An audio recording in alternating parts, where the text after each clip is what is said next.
العليا وعصمة الفاطمية ورسول الحسنية وشجاعة الحسينية وعبادة السجانية ومعاصر الناصرية والعلوم الجعفرية والعلوم القاسمية وحجة القاسمية وجماعة النقبية ونقابة النقبية وهيبة العسكرية وهيبة العافية.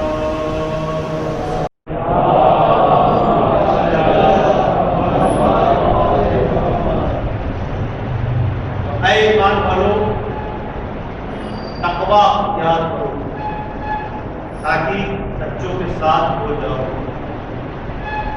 ڈائریکٹ قرآن کسی کو نہیں بول رہا، ان کو بولا ہے کہ جو ایمان والے ہیں. اور دیکھیے گا بتائیں کہ مقدس سمجھ پا رہے ہیں، لیکن آپ جو ہے حوصلہ افزائی کرتے رہتے ہیں. جو ایمان والے ہیں ان سے کہہ رہا ہے تقویٰ یاد کرو. یعنی اب تلاش کرنا پڑے گا کہ صاحب ایمان ہے تو ایمان والا ہے تو. اچھا تقوی سے مراد کیا ہے؟ تقویٰ یاد کرے تو تقوی سے مراد کیا ہے؟ قرآن میں یاد آیا ہے کہ اے لوگوں ایمان والوں تقویٰ یاد کرو تاکہ سچوں کے ساتھ ہو جاؤ یا سچے کہلا سکو. تو تقویٰ کا مطلب کیا ہے؟ تقویٰ کا مطلب یہ ہے کہ واجبات چھوٹنے نہ پڑے. سب سے آسان جو جواب یہ ہے تقویٰ کا، تقویٰ چھوٹنے، واجبات چھوٹنے نہ پائے اور حرام ہونے نہ پائے. ایک سوال پڑھے سنیا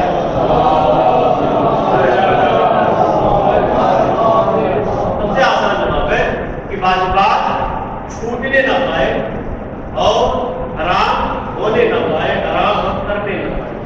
یہ کسی کو کہتے ہیں تقویٰ. بات یہاں پہ آگے آ کے لیے لیکن میں تمہیں نہیں مانتا ہوں کہ رسول اللہ کے زمانے میں ایک جوان تھا جو اپنے گھر میں رہا کرتا تھا اور اسی حدیث کو وہ مسلسل جو ہے تلاوت کیا کرتا تھا اور حسرت سے پڑھا کرتا تھا. یا الذین آمنوا اللہ مع الصادقین بڑی کثرت سے پڑھتا تھا. بہت پسند آئی اس کو یہ آئے، تلاوت کیا کرتا تھا. جہاں وہ جوان اکیلا تھا، نہ ماں ہے نہ باپ ہے، زندگی میں ان کا ذریعہ بات جو ہے وہی دو چار گوسپل سے ان کو لے کے جاتا تھا، چلا کے لے کے آتا تھا اور گھر میں باندھ دیتا تھا. یہی ان کا معیار تھا، یہی ان کا ذریعہ بات تھا.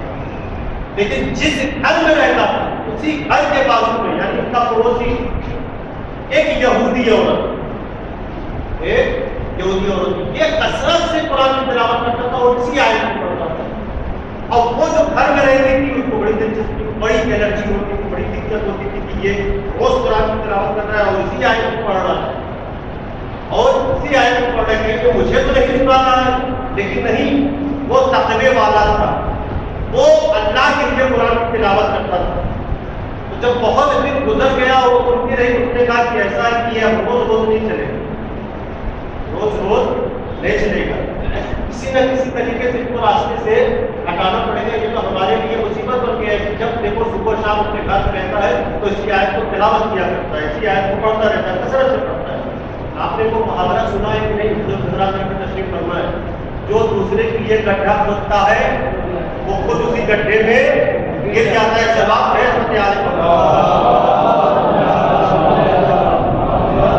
محاورہ اپنے ذہن میں رکھیے گا. اس نے کہا اس کا کام تمام کر دیتے ہیں، بڑی چالاک عورت، اس کا کام تمام کر دیتے ہیں. ہوا کیا؟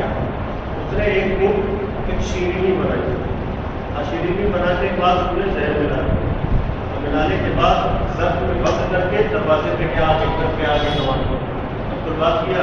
جیسے دروازہ والا جوان نے دیکھا آپ، کیونکہ باطنی کردار ظاہری کردار کچھ اور تھا، باطنی کردار کچھ اور تھا.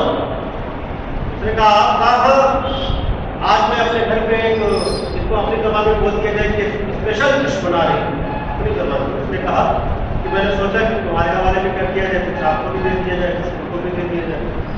کہا ٹھیک ہے ابھی ہم نہیں کھا سکتے، ایسا ہے کہ آپ کو دے دیجیے. ہم اپنے گوسپل کے ساتھ یعنی جو یہ ہے ان کو لے کے جب جائیں گے باہر کو کھلانے پلانے کے لیے، چلانے کے لیے، کہلانے کے لیے، جب بھوک کا احساس ہوگا تو راستے میں آج لے کے چلا گیا. سنیے گا، جو دوسرے کے لیے اگر ڈر ہوتا ہے وہ خود اس میں گر جاتا ہے.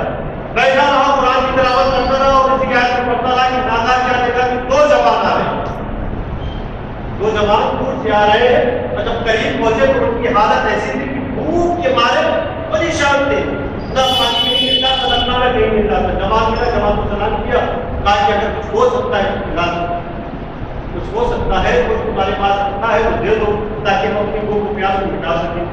جواب نے کہا ہمارے پاس کسی نے امانت دیا تھا کہ آپ کھا لینا، لیکن اب یہ تمہاری ہی قسمت ہے تو تم کھا لو. جوان کو بھی پتہ نہیں ہے کہ اندر کیا ہے، اس میں کیا ملا ہے، کیا موجود ہے، کون سی چیز اس میں شامل ہے، جوان کو بھی نہیں پتہ ہے. دے دیا گیا جوانوں کو. جوانوں نے کھا لیا. تھوڑی دیر کے بعد کیا ہوا،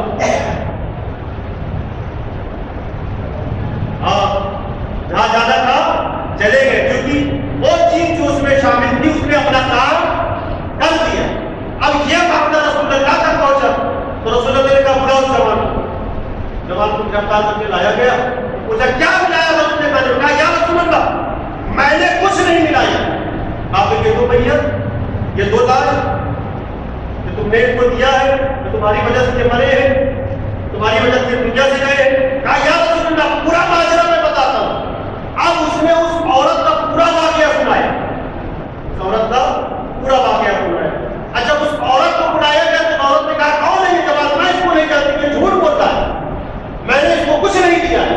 اچھا ٹھیک ہے یہ جھوٹ بولتا ہے، تم نے کچھ نہیں دیا ہے، لیکن اس کھانے کی وجہ سے، اس شیرینی کی وجہ سے جو تم نے دیا تھا اس کی وجہ سے دو جوان دنیا سے چلے گئے.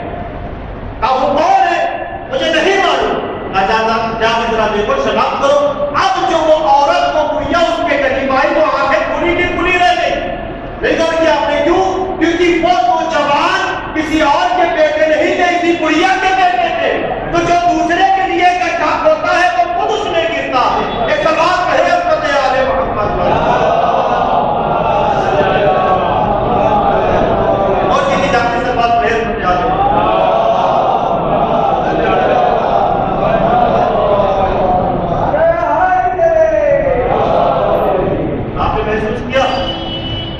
کسے کہتے ہیں؟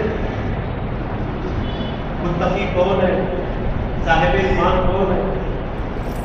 وہ جوان جو تھا قرآن کی تلاوت کیا کرتا تھا، حلال روزی کھاتا تھا، حلال روزی کماتا تھا، متقی تھا، پرہیزگار،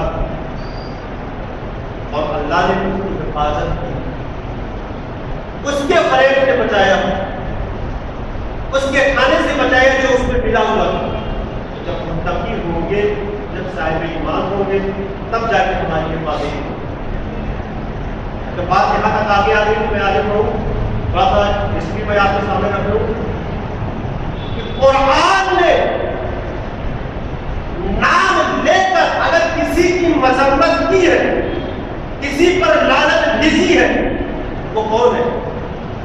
میں رسول اللہ کے بڑے سے بڑے دشمن تھے، لیکن کبھی قرآن نے کسی کا نام لے کر لعنت نہیں بھیجی ہے، مذمت نہیں کی ہے. اس کی ہے سگا چچا، سگا چچا کیا نام ہے؟ ابو لہب ہے نا. سگا چچا معاملہ کیا تھا؟ معاملہ یہ تھا کہ جب تک رسول اللہ کی ولادت نہیں ہوئی تھی شہباز رحمۃ علیہ محمد پر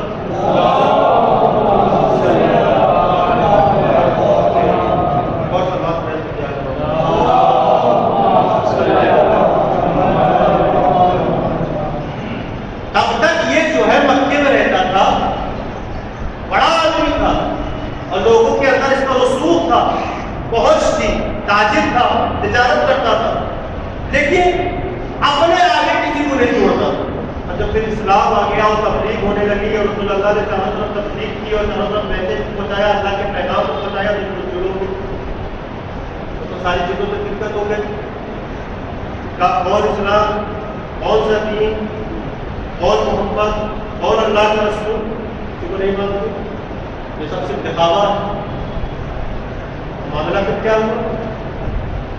آپ اور میں خلاف سنتے رہتے ہیں، ذاتی سے سنتے رہتے ہیں کہ جب رسول اللہ نے کہا حکم